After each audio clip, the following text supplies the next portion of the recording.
Welcome to Let Me Know How It Is, a pop culture podcast about TV, movies, comics, and all things geek. Today's episode, we cover bottle stories. I'm Zach Slater. I'm Frank Melman. This is Tommy Smithereens. And I'm Clifton.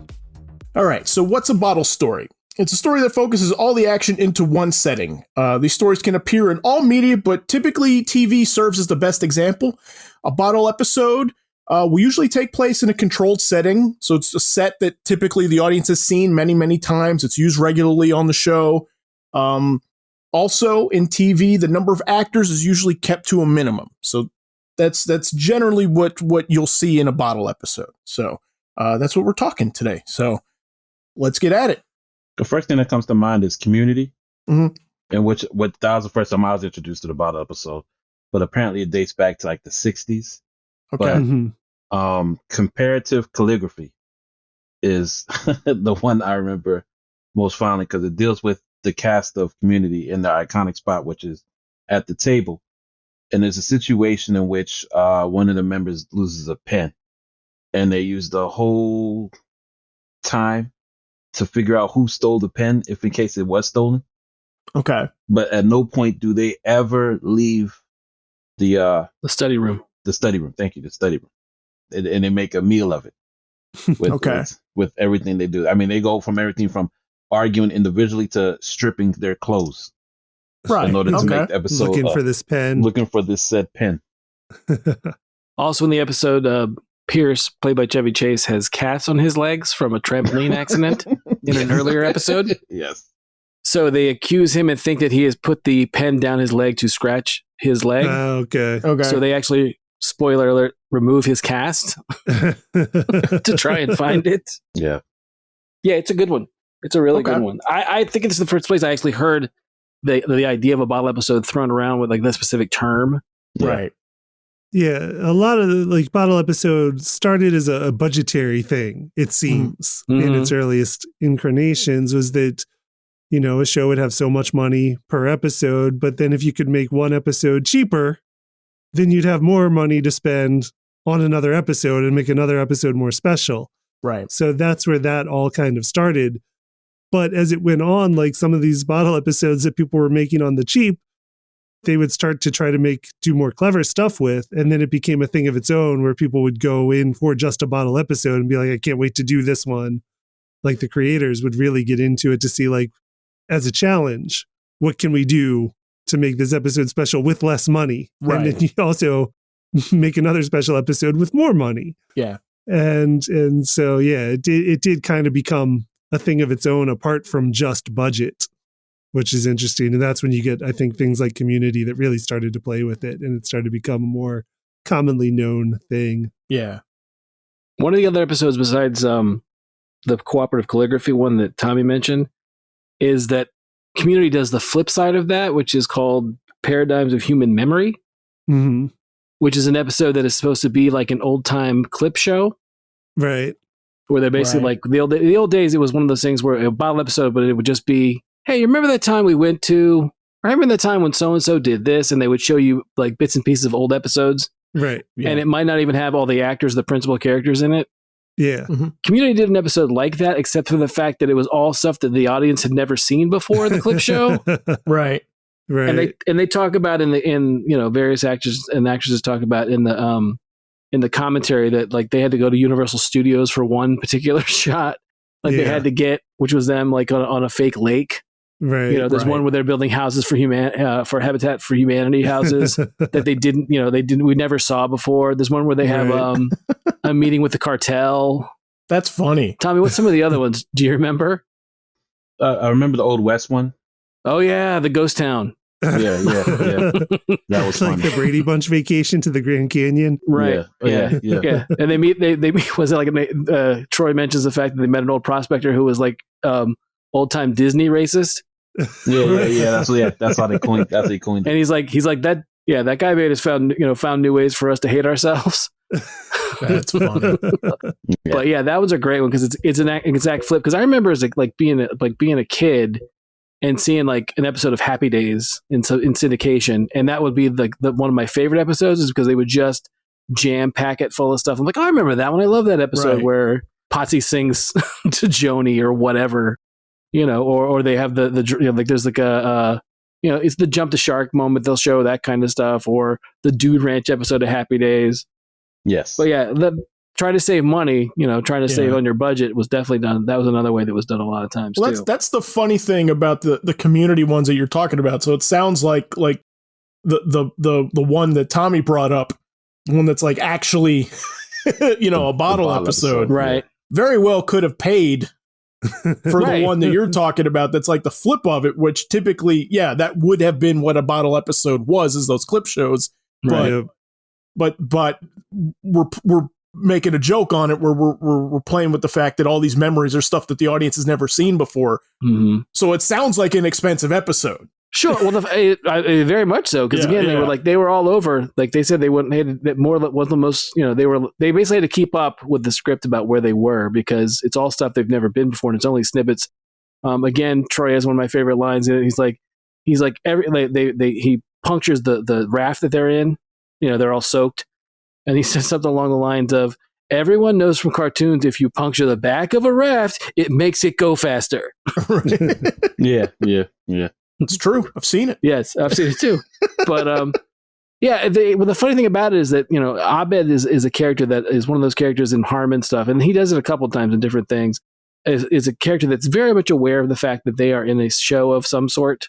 Mm. And they play with the whole convention of whether or not Abed, whether Abed really knows, or whether he just, there's something off about him, right, throughout the series. But at this point, he does mention the fact that, we're doing a bottle episode, right, and they tell him, come on, let's not talk. We talked about talking about TV conventions in real life, and it just doesn't work that way. And then as things escalate in the episode, Jeff gets pissed off and said, fine, lock all the doors, close all the shutters, close all the blinds. We're doing a bottle episode. Right. And they start to search for the pen.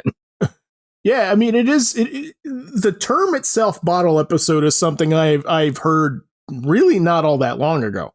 Mm-hmm. But I mean, the idea of them, I've tripped over many, many times in my TV and comic book and, just years and years of just taking in content, where I remember a Rod Serling interview I had seen where he talked about Twilight Zone, and his, there was a bit of this to what he was saying, where he was like, sometimes we would do three very, very conversational, almost like play episodes in a row.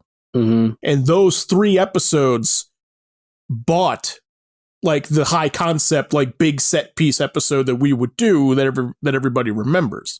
Mm-hmm. We just sort of like what Clifton was saying, we just took the money that we saved up on those 3, because all we really had were one set piece and just a couple actors. And so, in the big scheme of things, like that episode is relatively cheap compared to one where we have to build like this, a spaceship. Right. And get makeup and stuff like that. So that was in hindsight, that was kind of like the first time I had heard the concept of the budgetary component to the bottle episode. Mm-hmm. Yeah, it's funny. Not necessarily in a Twilight Zone, but Night Gallery is on, and we talked about it before in our stuff that scares the kid episode. But Night Gallery was on like Antenna TV or MeTV, one of those. So I DVR'd a couple episodes just to watch them. And there was a funny thing that I didn't really think about at the time, but now that I think about it more, was an episode had a couple of vignettes, and it ran short on time, and they just had like a 2-minute bit, and it was the only time I ever saw it in like the run of episodes that I watched. But it was a little thing that I thought, well, this must have been added on so as to not have to fix the script or to to redo something else. And it's literally like a 2-second bit of a guy dresses as Dracula, goes from a bat to being a Dracula. To being Dracula in this room, and goes to bite this woman's neck in her bed, and she picks up a sign and says, "I gave it the office," and that's the whole bit. Right. And I thought, clearly this is done because they didn't want to have to doctor the script or whatever last minute. They just came up short. They just came up short. So no, when I think of it's not so much bottle episode stuff, but along those lines of budgetary stuff. I remember when, again, listening to the commentaries on shows, when Doc Hammer and Jackson Public were talking about Venture Brothers. And often they would say, hey, we were doing this episode and we wanted to use a song. And before we know it, we had overspent to get a song. Mm-hmm. And then they would have to basically do stuff on the cheap for the rest of the season. And it's not Right. so much like we got those bottle episodes because it's animation. You could do obviously what you want, but there was definitely moments where they were like, "Oh no, we spent our entire budget on like Right. a technotronic song or the lyric." Remember in that one episode? Or Like a Friend by Pulp, Yeah. Yeah, that's it. which is the finale of season 4. That's the one Right. I was thinking. Yep. Of. Yes, yeah, that's the one I was thinking. Doc Hammer loves Pulp, man. Yeah. That was an instant buy for him, I'm sure. Yes, but that was the thing was they couldn't do other things they wanted to because of budgetary stuff, so Right. they'd overspent. Well, and that's a key thing to point out too, is that budgetary restrictions in live action TV and budgetary restrictions in animation look different. Mm-hmm. They present themselves in different ways. So So I can think of one animation that does do a bottle episode completely like you would think of for live action, and that was C-Lab 2021, going back like almost 20 years ago. In the second season of C-Lab 2021, there's an episode called Fusebox where their power goes out in their underwater research station, and the entire episode is just an exterior establishing shot of the C-Lab compound, and you just hear dialogue from inside where nobody can see anything. Right. Jeez. Most of it, there's like 8 minutes consecutive Wow. of just the outside of the C-Lab Yeah. and hearing these people have a conversation inside of it. And it is a hilarious episode. Right. I mean, it comes off totally like a radio show at that point, but yeah, like they didn't have to spend a dime on animation. Yeah. Yeah. They already had that establishing shot. That sounds like a true bottle episode, because in animation, your budgetary issues are the number of new designs you have to do, right? Yeah. Typically that's what it is, right? If there's a crowd shot in animation, how many different people do we have to design for that crowd? Every single one of those is a drawing by an artist that has to get approved, and and that's very taxing, right? So a cheaper episode for animation, that's not the C-Lab episode that you're talking about, is one that would typically, you're going to see backgrounds that you've seen before, right? It's going to be the actors generally that are around, but it's not necessarily only in one place, Right. Or like a clip show, often in animation as well, like Frank was talking about for the live actions, which was an anime trope. An anime version of a bottle episode would be a clip show halfway through a season or halfway through a series, where it would be like a little bit of like, here's the setup, here's the reason we'll be showing you these clips, and then here's a bunch of clips of stuff you've already seen up to this point in the show. Right. One of my favorite versions of that was the Clerks animated series. That did it as their second episode. Right. Right. They did a clip show of their second episode, so the clips were clips of the first episode and clips of the second episode up to that point. Right. So it was like, locked in a freezer episode, or like, you remember that time we got locked in a freezer, and you flash back to when it happened, or like, yeah, we're still in there. Right. Yeah. No, sometimes I admire sort of the creativity that it takes. A common trope that you may see in a lot of this is especially in live action, since you're fixed in one spot, they tend to be more character driven, right? And your stakes and your is typically a little bit more conversational. It's more characters interacting, where the interest is coming from, instead of the main thrust of the serialized plot, right? It's taking a break, in a sense, from the A plot, the main thrust of everything, and it's sort of like we're focusing on a smaller moment that's just kind of building tension between these two characters, or these however big your regular cast is. Yeah, I think that's one of the things that it's kind of evolved into, where it was just budgetary, and then when people started figuring out like, oh no, like we can actually still do things of value with these bottle episodes and save money. Right. I think they started realizing like they could put story beats in there that wouldn't quite fit in other episodes that would still advance the story, like the character moments you're talking about. Right. And I think it's just one of the evolutionary stages of these bottle episodes. You mean like example is like Unfinished Business for Battlestar Galactica? You remember that one? Yeah. Which one's that one, Tommy? It's the boxing one where Starbuck is fighting Lee Adama. Yep. Okay. Mhm. Yes, I remember, Yeah. but it's almost not the point because there's flashbacks of other things. But going what Zach was saying, it's mainly those two main characters hashing out their differences and what they don't like about each other in a boxing match. Right. Yeah, that's the meat of that episode. Season 3, episode 9, because I was Yeah. just thinking about this one too, Tommy. Yeah. And the setup is that they reinstate their old martial law of like they can settle things by pugil fighting, Yeah. by boxing. So everyone sets aside their rank, so anyone can fight anyone with no repercussions about Yes. rank and discipline and stuff. So they all take off their dog tags and lock them in a box before this thing starts. So then everybody's the same rank or no rank.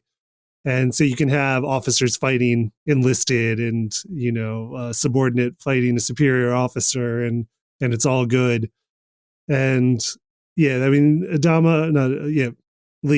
Adama, Mhm. Apollo fights Anders first. No, not Anders, Hilo. He fights Hilo Hilo, first yeah. and loses and is going to quit until Starbuck shows up and eggs him into fighting her. And then he gets back into the fight. Right. And then it's them beating the crap out of each other. Yep. All I have to say is Mary McDonald's a hell of a fighter. So stupid. She was there watching though. Like her Yep. character was a big Yes. boxing fan. She It was like, I was. want to see these fights. I mean, I figured it was stands with being stands with the fish. You would have got in there and mixed it up, but no, Yeah, they don't fine. let her fight Nothing like inflicting head trauma on the onto president. the entire crew as a way of like working out your problems with each other. Yes. Right. Yes. It's a great episode. It is a very, very good episode. Yeah, it's a fun, and weirdly kind of a fun one, which is kind of a through line for all of these. Is in most cases there is a fun quality to all of these, but in also some cases they're also somewhat polarizing episodes. So the big one for me that I think about is the Breaking Bad Fly episode, Mhm. right? Which is the setup there is, it's season 3. So it's when they're in the lab working with Gus, right? So the whole episode takes place in that lab, which is a regular set piece. And at that point, Walt is kind of going through some bouts of insomnia. And Jesse shows up for work at the lab and Walt's already there. And he's been cleaning stuff out. And then they see that there's a fly in the lab and Walt refuses to start cooking for the day until they catch the fly. Mhm. Right. And this is like, top to bottom, your definition of bottle episode. One location, it's in that lab the whole time. It's just, it's just Walt and Jesse, and it's just an interesting, like where they are episode. Does that make sense? Yeah, yeah. I mean, that No, one to that me. makes sense. I just hate it. But go ahead. Go ahead. Well, no, but that's exactly. So that's my thing. And then I, in some circles, it's really, really critically acclaimed, and people are saying like it may be the single best episode of Breaking Bad ever, and other people like it's the worst one ever. I hated that episode. like Yes. Tommy. Right? Yes. But I mean, it's Hate also an that. episode that introduces stuff into the quote unquote mythos of Breaking Bad that they never ever come back to. Yeah. Like The idea that Walt could be losing his mental faculties along with the fact that he's got Yes. cancer. Yeah. Well, yeah, And it brings that back. You're right. It does. And it's one of those things where they don't like. I remember it might be Jesse talking about his aunt or somebody that's Yeah. talking about that she No, had. it's in that episode. Yeah. Okay, it's in that episode. Okay, I'm right. Okay, But that's one of the things I like about it is that single action of them going after the fly mm-hmm. through is there's different layers to it depending on the point of view that you're at, right? Right. On one hand, what it's doing for Walt is it's showing his increase for his increase in how obsessive he's becoming about everything, Mm-hmm. right? That like they're not going to do anything, right, until this one little seemingly insignificant aspect around them is taken care of, and how Right. control freaky he's getting, and how right and then on the flip side of that, it's Jesse looking at him going, right, like that is the point where he's talking about his aunt who was also had cancer and was losing her mental faculties as it went on, and was thinking that this may be happening to Walt over here, and it was kind of putting a little bit like, is the fly real throughout the episode? Yeah, it also kind of reminds me of an episode of Buffy called Normal Again, in which Buffy fights a demon, gets like kind of like doused with almost like fear gas, like a scarecrow fear gas type thing. And she basically starts to believe that she's actually in a mental institution, and she's imagined everything that she's been going to Sunnydale. Yeah, I remember that. Yeah. Okay. Yeah. Interesting. And it's one of those things where it's an episode that, again, it's kind of divisive because people feel the same way. It's like, well, they bring all this up, and it's kind of Wizard of Oz-ish. You know, the idea that, that this happens, that the real world really is her mental state is actually, she's losing her mind inside this mental institution. She's been there about 6 months, and everything she's imagined or she's gone through in Sunnydale is just, imagined or a product of her of her situation in this mental institution. And they never ever, come back to it. But it's also one of those things where it's definitely played as more than just she had an hallucination. Mm-hmm. So it's a similar. I mean, I remember watching the Fly episode, thinking the same thing, where it's kind of like, well, it's cool that they're doing this, but they don't use it to their advantage. No, there's no ramifications from it. I see. Okay. Yeah, but actually that brings up a different example, using the same faculties but different. Remember, I don't know if everyone's seen Firefly, the Out of Gas episode. I think it's episode. That's a very good one. 8, in which Malcolm Reynolds, Mal, hallucinates due to the lack of oxygen. Yes, and they use that as points to see how that led up to that moment, where he's alone in the ship, struggling to find a way to make it go while no one's there. Okay, but it's definitely a bottle episode because it takes place only on the ship. Oh yeah, basically it's that they're running out. They've run out of gas, right? Yeah. And he sends them off in escape. But one of them in the escape pod, like in their escape ship, and one is in an Anara shuttle. And he's the one there saying, "No, I'll be. You guys will survive. We'll figure something out, or I'll get this part." And in trying to get this part, he ends up getting gut shot. So not only is he running out of oxygen, he's also gut shot in the ship, bleeding out. But it also, like Tommy was saying, it flashbacks or shows you other times when, like, basically how everyone intersects with getting on the ship. Okay. And it's a good one, but I mean, it primarily takes place in and around the Firefly. So, what was your guys' feeling with the Buffy episode and the Firefly episode? Because I have not seen those two, and I remember thinking back to the Breaking Bad episode. There was a like, what is this episode aspect to it? And so, did you guys feel that with the Buffy and Firefly episodes? With the Buffy episode, definitely, because it takes you out of what you're normally seeing and change the characters a bit to make it feel like it was all not real in a sense. Mm-hmm. Right. It was very disorienting as opposed to the Firefly episode. The Firefly episode, what made that compelling was it was just a story told out of sequential order, in which every scene that you saw led up to more answers to why would Mal. In fact, the episode literally starts off with Mal alone on the ship, bleeding out, passing out. So you're left wondering, how could this happen? And through the struggles of trying to make the ship go from the lack of gas or out of gas, you find out as time goes on, but it takes place literally on the ship for the most part of the, damn near all the episode, I believe. Okay. Mm-hmm. Yeah. Yeah. The Buffy episode was just kind of like, I wouldn't go too far as say it's the filler episode. Right. Felt like it. But it's an episode that you're like, a lot of people really glommed onto it. Kind of like, again, going back to Venture, it reminded me of Escape from the House of Mummies, where a lot of it was, I love that episode. That's a great episode. Yeah. Say the whole title though. Well, go ahead. Escape from the House of Mummies Part 2. Right. And there is no Part 1. Right. So it's an episode that a lot of people just, again, got very, twisted up in their own axle about the idea that, well, where's Part 1? Why don't we? And there is no Part 1. You just come into it cold and then you go with it. And either you accept the fact that, all this stuff is happening and you're reacting to what's going on, or that's, or you get very upset about the fact there's no Part 1. But, no, I just thought it was like, it's not a bad idea. It's just something that's never going to be fully there wasn't moments where like you had a moment where the world sort of dissolved away and Buffy's still in the mental institution. They just never come back to it. Right. Well, the Buffy one seems to be also like, because we're saying in this episode, or we're hinting at, none of the show is real and it's all in her head. Mm-hmm. Right. And so it is intentionally supposed to shock, I think, a little bit. And I think the fact that Mal is bleeding to death in the Firefly episode, I think that it's interesting that sort of like the main thrust of tension comes from two completely different avenues. Mm-hmm. Right? Does that make sense?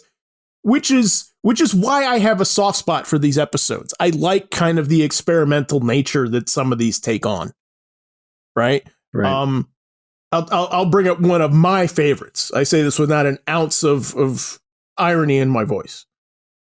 There's a Friends episode in season 3. Mm-hmm. Which is funny because it's season 3 comes up a lot. Season 3 may be the season everybody decides to try this. Right. They want to start swinging big, but that means they need to do some bunts right along the way. So there's one called The One Where No One's Ready. Mm-hmm. Right. And this is I mean, Friends is a hugely set bound show to begin with. Right. But this episode even more so. This episode is all in Monica and Rachel's apartment. Right. And the idea is that Ross pops up in a tuxedo and they're all going to some museum benefit that he's being honored at or something like that. And they're all coming and nobody's ready. Right. And so the quirk on this episode was that it was a real-time episode. Right. So Ross throughout the episode is like, we have like 9 minutes until blah, blah, blah. Right. And he's counting it all down. And that's sort of, I think, the gimmicky, like experimental aspect to it. But this episode though, I mean, like, no central perk. Right. Joey and Chandler at some point go to their apartment to change, but you don't see them go to their apartment. They just walk out the door and then come back a few minutes later in different clothes. So this is completely like, I could see where like, okay, the budget for this episode is like wardrobe and this one set and the actors, and that's it. Mm-hmm. But it's a good episode, I think. I feel like I read this one was actually really well received, and like that it was so popular that it drove the Friends creators to keep doing it every season after. Where like every season after they were like, oh, like what can we do with a bottle episode this year? Okay. That it became kind of a recurring thing for them because that one was so popular or so well received. Yeah, this one is really strong. That's funny. I've never seen that episode, but Jay-Z does one of his videos paralleling that episode in which there's black, black actors and actresses play, the key roles in it. And actually, that's funny. I've never seen the episode, but the way you describe it is exactly the Jay-Z video that I saw. So it must have been a great episode, or at least that memorable on that level. It's one of my favorites. Yeah, I mean, and it's a sitcom, so it's, the tension is not. It's not. There's no moments like in Breaking Bad, like in the Battlestar episode that we're talking about, where it's like characters hashing stuff out, right? Like, these sitcoms create a problem and solve the problem in the same thing, and then nobody talks about it. Typically, nobody talks about it in a future episode. So yeah. When you were talking about favorites, I thought for sure you were going to talk about Seinfeld. No. Yeah, I thought so too. I thought for sure the Chinese restaurant episode was going to be the thing that you talked about. Yeah, I thought exactly. I do like that one, and I think that one classifies. But what's interesting about that is that that's not a regular set piece for them. No, it's not. They never go back to that restaurant again. Sure, because it was a terrible experience. Yeah, but it was a bad experience. It's a terrible experience. Sure. No. But I mean, but there are some shows where, like, even if it's supposed to be a different space, you can sort of see the architecture of the set being the same. And that's sort of my thing with that episode is that, like, the Chinese restaurant, there's no set that ever looked like that again. True, right? But I guess the thing is like, yeah, I get what you're saying. Yes, but at the same time, it is an episode other than Kramer. That's the three of the main principal characters in it. They don't leave the restaurant. Right. For being, again, it's one of those things for a show that was supposed to be about nothing. It was a pretty heady concept, that the idea that you don't leave that restaurant for the entire 22 minutes. Not everyone would do that or was capable of doing that. Yeah. especially back then. It's a great episode. Yeah. Don't get me wrong. No, yeah. I don't think for me. I mean, I know if you search online, best bottle episodes, this will come up. Right. For me, it's not one. Okay. You know what I mean? Because in the true sense that, it qualifies that it's in one spot. But like I said, like it's not all in Jerry's apartment. True. It's not right. And there's a lot of extras in this episode. A lot. Yeah, there's a sure. lot of like extra people in this episode too. That Well then, okay. Then what's the one where they're in the parking garage? Is it? Would you call it? I mean, again, it's technically it's a bottle episode, right? Right. But it's not because it doesn't take place in the apartment or Monk's. Sure. Therefore, it's not a bottle episode. No, I think it qualifies. Sure. Okay. Like I said, Okay. but to me, like I associate it with like if it's a live action thing, it's got to be a spot that we see often. You Right? think so? Mm-hmm. Because I have two examples. If the budgetary aspect is going to play into it, I guess Well, that's the caveat to it. But these are both early episodes for Seinfeld too. That's the interesting thing, also. Mm-hmm.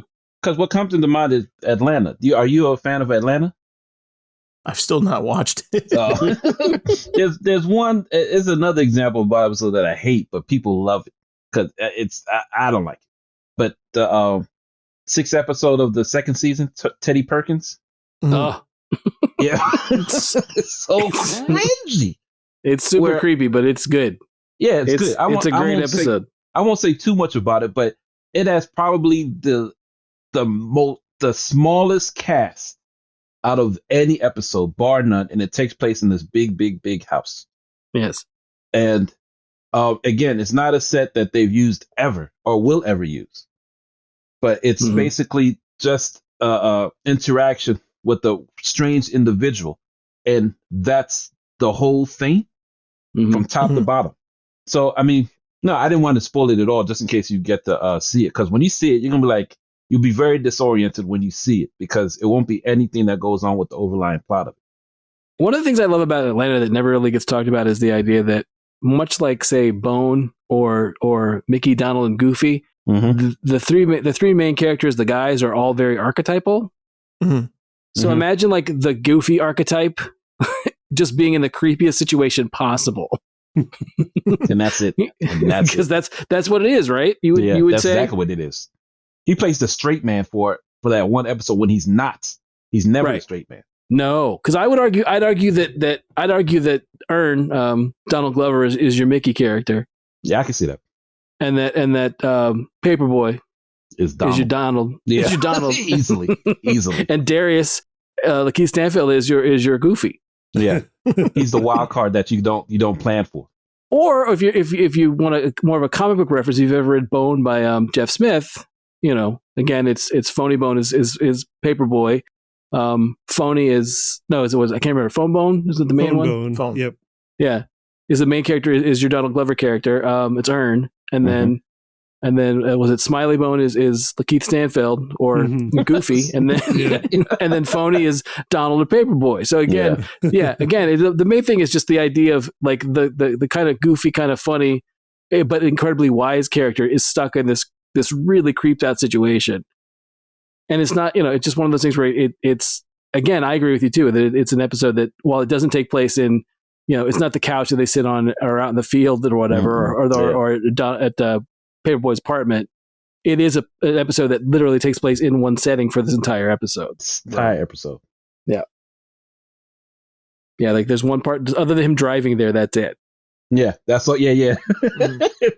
That's the only other person that doesn't sit with the episode. And then are you a Sopranos fan, Zach? I like knowing it's there. There's one episode. You ever see Pine Barrens? No, what are you talking about? Is that the one where they lose the guy in the woods? Is that an episode title? Okay. Yeah, that's the episode. Okay. I'm trying to think what season it is because it doesn't come to mind. It's pretty late. It's very late. I want to say it's 4th season. I would think so, yeah. Yeah, but it's a great episode because it's something that takes it out of the context of the whole season. But it's something so simple as a hit gone wrong. And it it takes place in the woods of all places. I would argue I'd argue it's a little bit Coen Brothers, wouldn't you? Oh, it's extremely Coen Brothers. Like some Miller's Crossing thrown in. Just kind of like a lot of hats blowing around. Is there? No. No one's giving it with a hi hat. No one's talking about the schmata. No, this is more along the idea of like there are people that are good at crime, there are people that are awful, and then there are people that are just bad at crime. Yes. Okay. And it's one of the things where normally guys that are competent have a moment where they're just not competent in what they're supposed to do. And like it's supposed to be, it's just oddly, it's again, I think it's a very Coen Brothers episode of, I don't remember who wrote it, I don't know if David Chase wrote it or not, but it's a very Coen Brothers-esque episode of Sopranos. Yeah. So, but I know the only thing that stood out for me before I saw was Steve Buscemi directed it, but he's definitely not in it. Mm-hmm. That's why I call it that's why I'm pretty sure it's the 4th season, but it's so left field what happens. It's almost comedic. No, it's definitely comedic what happens for a serious show that's it's all about comedic. mob violence and stuff. Yeah. For sure that had funny moments, but it wasn't a comedy for sure. Yes. But that's a perfect illustration too of what some of these episodes also mix up, is that they can also be they could be sort of like the tonal what's the word? They could be a tonal shift for the show, right? Like we can explore, right? Like Sopranos can explore comedy for this one episode. You know what I mean? Yeah. Well, I think a lot of times is from a standpoint of story structure. Mm-hmm. A lot of times it's like the denouement. Something is another way to pronounce it. It's just that it's the piece at the end that sort of like gives you a break from whatever's gone on, and you sort of have a lull moment. Not that you're not learning new stuff about characters, you're not having new stuff happen, but it's before you get back to the rising action of whatever the next arc is. Right. Yeah. It's the calm before the storm. Right. Yeah. Right. Well, I mean, or it's just like the storm has just passed, or they've just gotten through stuff. Like for me, one of the places that I recognize it in comics that I thought happened and did it really well was in Ostrander's Suicide Squad. Mm-hmm. That you would have a main story arc, and I was looking at the numbers of the issues, and he did it like looks like every 12 issues or so. Like it was kind of like issue 8 of the first run was a thing called the personal files. Right. And basically, it would be a moment where somebody at Bell Rev, usually it would take place at Bell Rev, but you could have, with comics, you don't have the same restrictions as like a live action. But you would have a moment where it was either, Father Kramer or one of the other psychiatrists would have like little vignettes or little moments of talking. It's almost like a debrief after the last mission, right? Mm-hmm. And they were always some of my favorites because you had stuff where, like I said, you would have moments where like someone would, there was one of the doctors that really was kind of blurring the lines between the boundaries of her job and what she felt for Deadshot, right? Mm-hmm. And obviously Deadshot doesn't really, at that point didn't obviously care about anyone else other than, what the next hit was or what the next job was. And you had moments like that, or you had like the moments where I think it's either the beginning, for a while in the book, they had an ongoing thing of someone was pieing people in the face, and it was a mystery as to who it was. And that, I think, starts in one of those personal files. So everyone's kind of pissed off of who it is or who it could be. Another great one is where after they fight the female Furies, a character called Duchess shows up, and Amanda Waller confronts her and says, "I know full well who you are." And I don't want, if you haven't read it, I don't want to spoil who it is because it's pretty cool. Right. But just a lot of little character bits. And it was always stuff that happened like after a big mission or, they lost people because it's Suicide Squad. So generally one of the characters wouldn't make it back or whatever, or a couple or however. I think after the big mission to Apocalypse, because that one's pretty, they lose a lot of people on that one. So again, I think that one ends up with a pretty good personal file after that. So that was like Ostrander did it really well in that book. Other books tried to do it, but I think the best example is that one. Yeah, they kind of you've set me up to go two directions that I want to talk about both, but I'll stick with comics for a second, and that it's comics. These kind of stories, they're you'll find them in longer runs where you have a single creator on the book, and it's usually like they kind of will fall like in between arcs. Right. So they'll still happen these days, but I mean, it does necessitate a singular creator to be on the book for a long time, to have sort of these not expendable issues, but just to have the breathing room where I can devote an issue to this one thing. Right. And yeah, Suicide Squad is a great example of that. And I think Ostrander is a good judge of pacing and when to put it in. Right. One of my favorites is Ultimate Spider-Man 13. Oh yeah. And that one is that. I mean, that is also kind of a true bottle story as well, because that's all in Peter's bedroom. Right. But it's just an awesome setup of Peter has been Spider-Man for 12 issues at this point and gone through a lot of crap. Right. And in this version, MJ's his best friend, and he invites her up to his bedroom, and he's trying to get the courage to tell her that he's Spider-Man.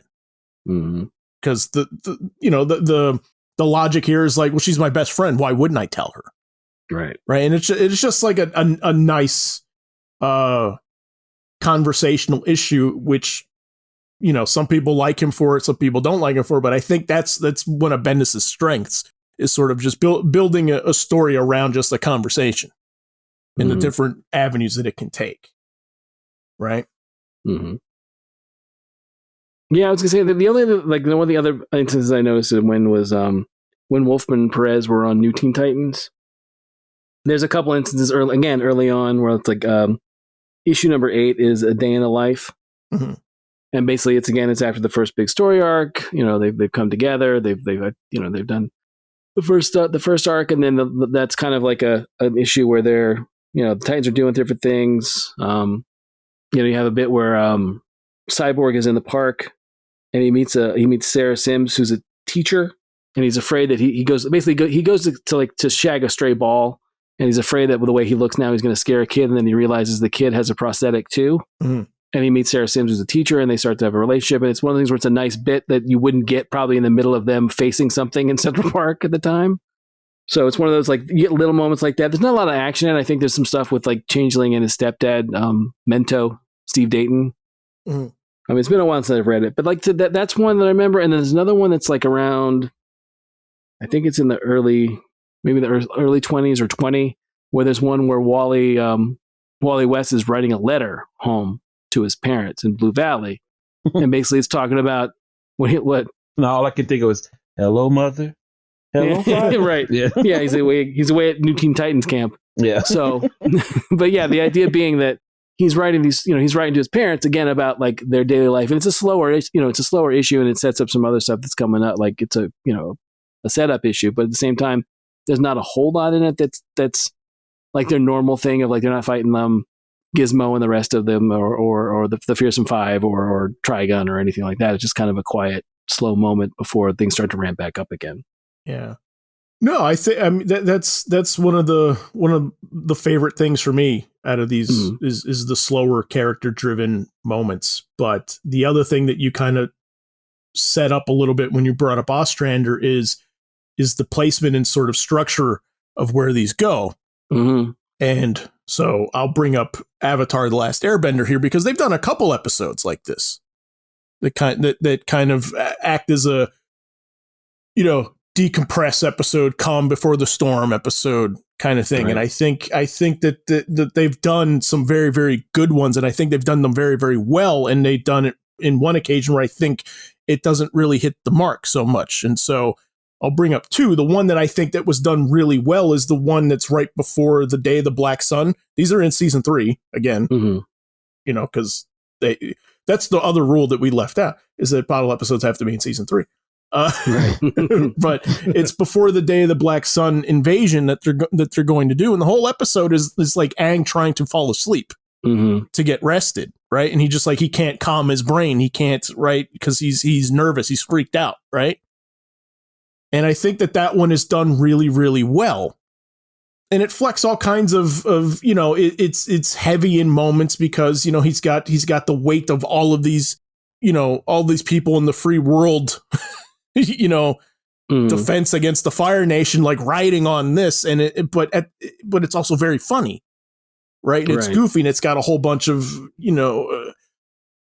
nods and homages to other anime stories and stuff like that.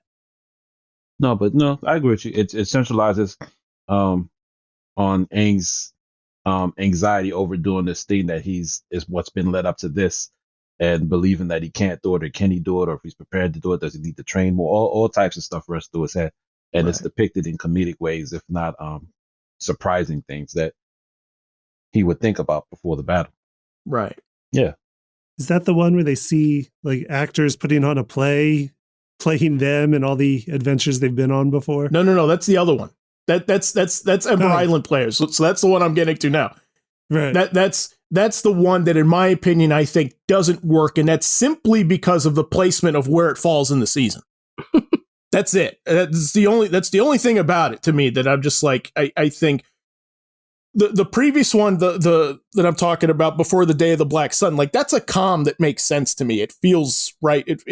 It feels necessary. It feels appreciated there. The Ember Island Players is one that falls.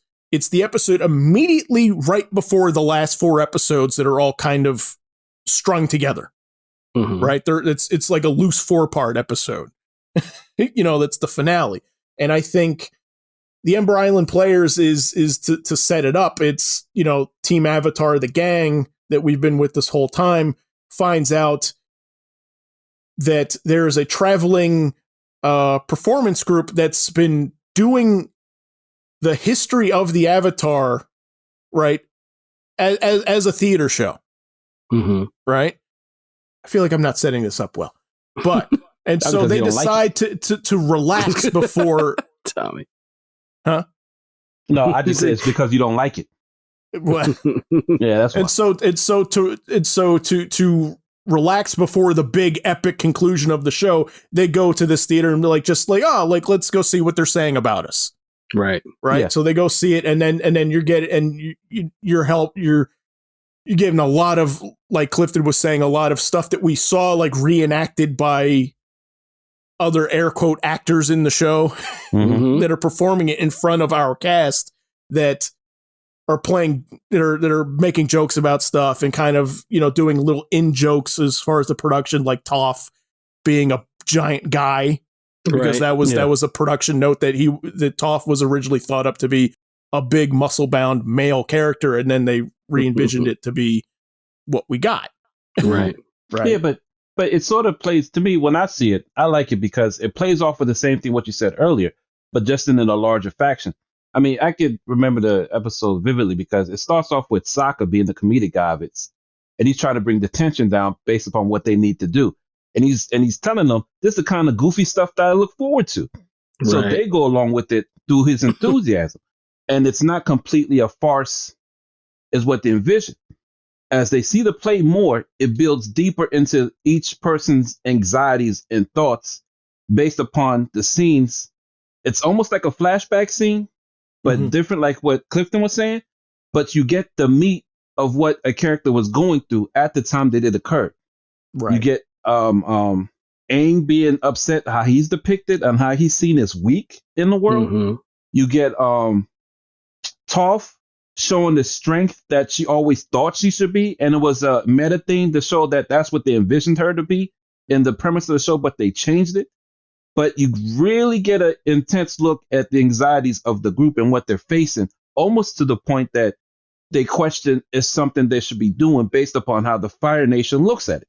Because they're saving the world, but all of a sudden we get the Fire Nation as not the enemy, right? As a group of people who justly believe in their right in the position of the world, so to speak. So that's why I like, because it works on so many different levels. But it looks at what the anxiety that Aang went through from sleep deprivation and spreads it throughout the cast of Group Avatar. Yeah, that's why I like it. No, I don't disagree with anything you're saying. Mm-hmm. I think it's well done in all of the ways that you're bringing up. Mm-hmm. I just think it's in the wrong place. Where would you? For me, that's my thing, and we should let everybody know, which we will not go into as much, but Tommy and I have had some epic Yeah, discussion. 3-hour phone conversations about this episode alone. Yeah. My critique of it, and I will say, I think it's a well done episode, and I appreciate everything it's doing. I just think where it is, the episode before the last 4, before the conclusion of the show, I think it's kind of cold water thrown on you. It is, right. But It's decompression in a spot that I don't want it, because you've built up all this pressure now going into the finale. And I'm like, yes, okay, I'm ready. I want it. Let's see where it goes. I want to see the fight. I want to see the epic. And then it's like, oh, but we're going to take this really quick detour.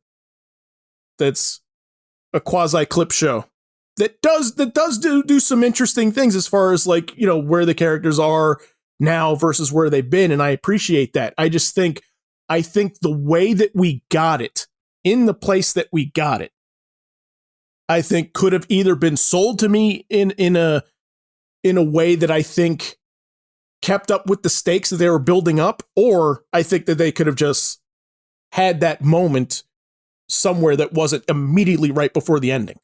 Yeah, but a lot of what they're going through was anxieties.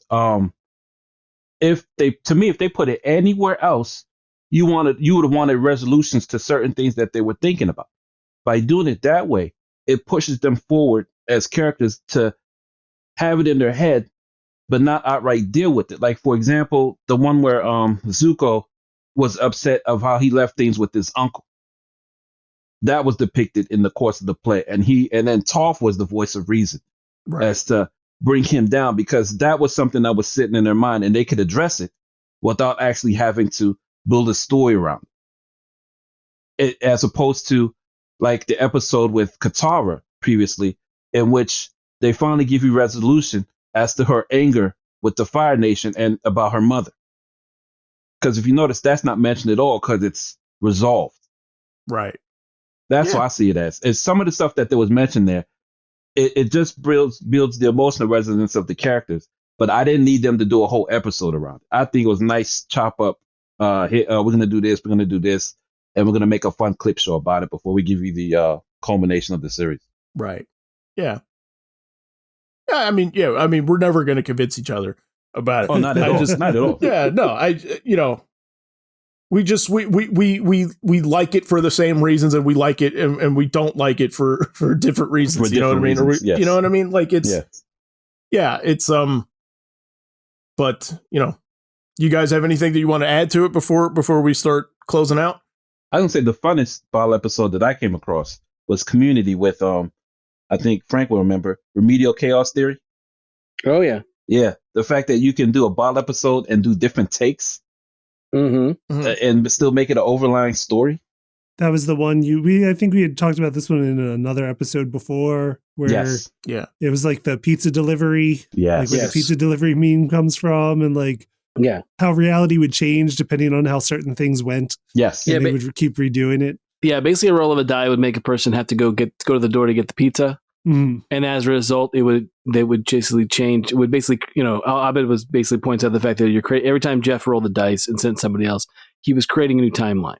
Okay. And as a result, yes, the time, things would change. The outcome would change. It's where the meme comes from with the fire. Right. Yeah. Walking in with the pizza. Yes. Love that meme. It's a great meme. Okay. That's all I'm in my chest. Okay. No, I mean, good. I'm glad we got it in there, because I know you guys love that episode. It's a great episode. Yeah. All right. So we'll start closing out. So we will each go around and we'll name a show or a comic or franchise that we would appreciate a bottle episode to be inserted that we never really got one for.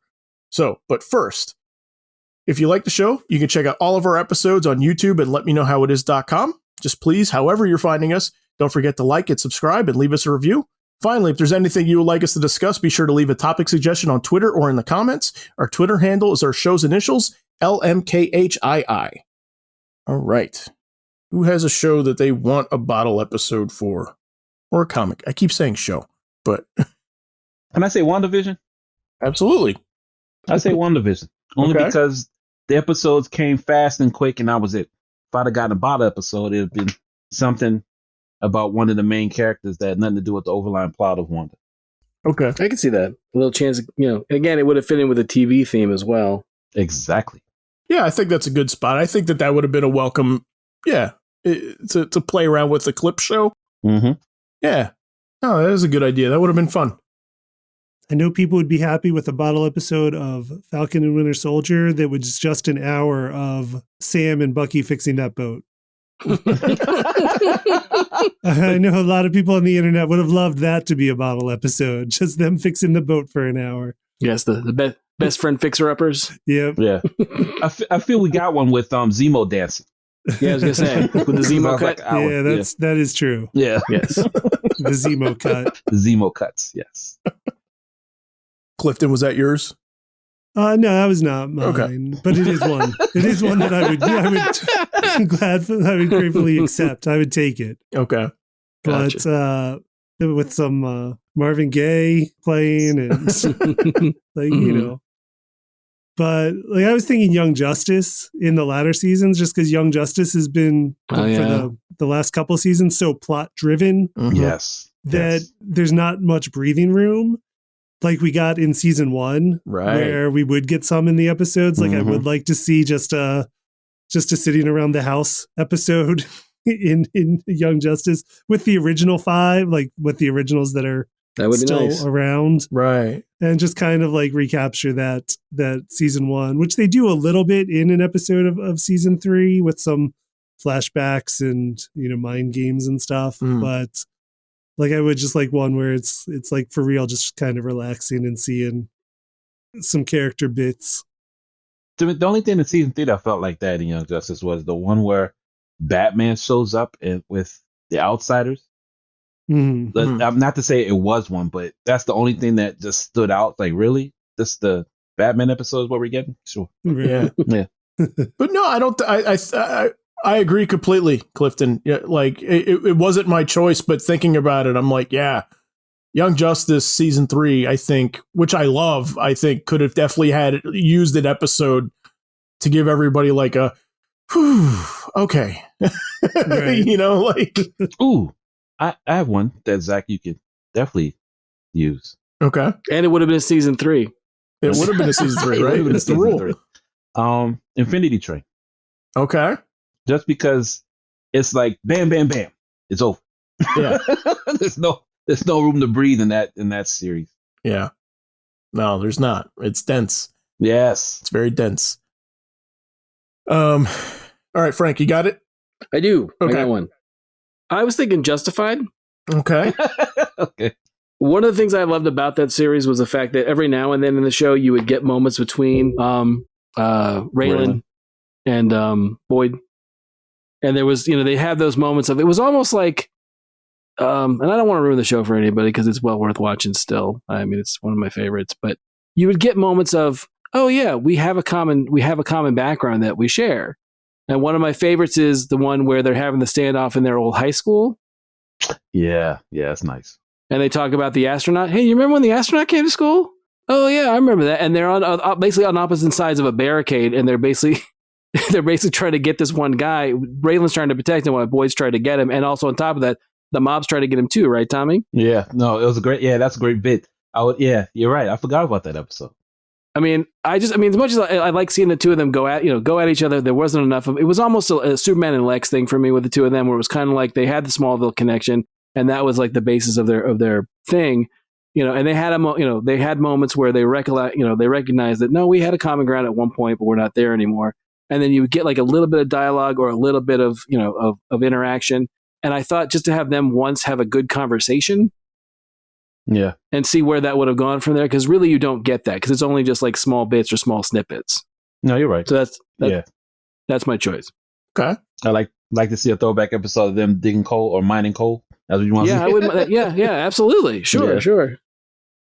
For sure. Justified out of left field. I like it. Mm-hmm. I like it. Good choices. Mine is Spectacular Spider-Man. Okay. Which, my setup for this is I would have liked something that my idea was that like you had a surprise birthday party for Peter at his house, right? So, okay, so we don't have to redesign anything there. We have that background we can reuse in all the characters. So all the characters are there for Peter's surprise party. And of course, Peter is late because he's off being Spider-Man. And I think that it would have been cool to see the time spent while everyone's waiting around for him to have MJ and Liz and Gwen and Flash and Harry, like everybody kind of talk amongst themselves about Peter himself, but also like their experiences with Spider-Man. And so I think it would be cool that you can kind of get the thoughts of the rest of the cast about Peter and Spider-Man in his two different lives and how they all stack up with each other. I just thought it'd be kind of fun. I like that. So that's mine. And if it ever got a season 3, you could do it there. So, all right. So that's bottle episodes. So listeners, we want to hear from you. Let us know your thoughts on bottle episodes. As always, we'll post links and examples to everything we talk about on letmeknowhowitis.com. Please remember to like us and follow us on social media. And we will see you guys next week. Thanks for listening.